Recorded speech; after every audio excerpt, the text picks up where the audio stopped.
The entity, long dormant, had begun to awaken.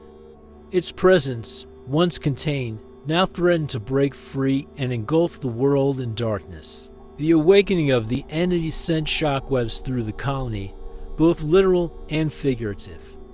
Fear took hold as the colonists faced the reality of the ancient force they had unwittingly unleashed.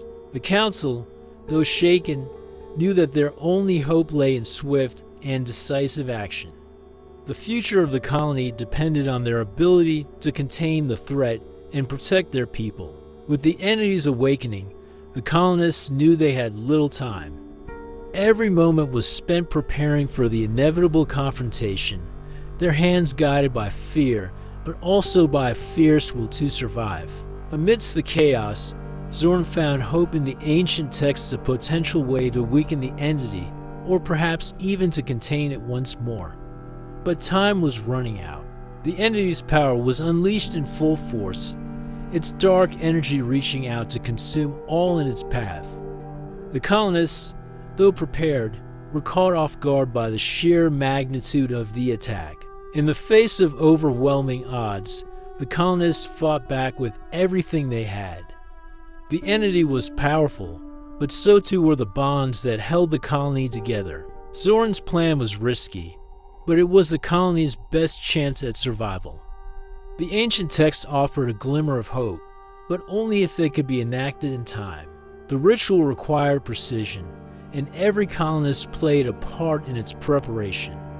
Failure was not an option, and they all knew that the fate of their world depended on their success. The calm before the storm was almost worse than the storm itself. Every colonist felt the weight of the impending battle, the uncertainty of what was to come. The entity's power was like nothing they had ever faced. It tore through the land, relentless and unforgiving, leaving destruction in its wake. The ritual was their last hope. Zorn's voice echoed through the colony, carrying with it the ancient words of power that might yet save them all. The entity fought back with all its might, but the barrier held. For the first time, the colonists saw a glimmer of hope, but the battle was far from over.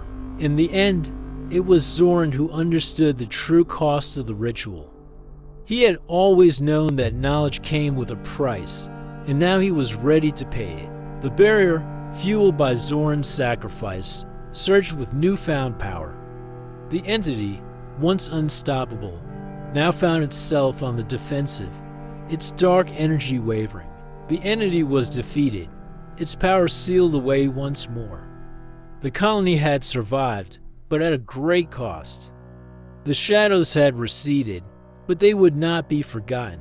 The victory was bittersweet. The colony had survived, but the scars of the battle ran deep. They had faced the shadows and emerged victorious, but the cost was heavy. The ceremony was a time to remember, to honor the sacrifices made in the name of survival. Zorn's name was etched in stone, a reminder of the price they had paid to protect their home. The battle was over, but the journey continued. The colony, though scarred, was ready to rebuild and grow, their eyes fixed on the horizon and the promise of a new dawn. Zorn's legacy would live on in the colony he helped to save. His knowledge, his sacrifice, would be the foundation upon which their future was built. And though he was gone, his spirit would guide them as they faced the challenges to come.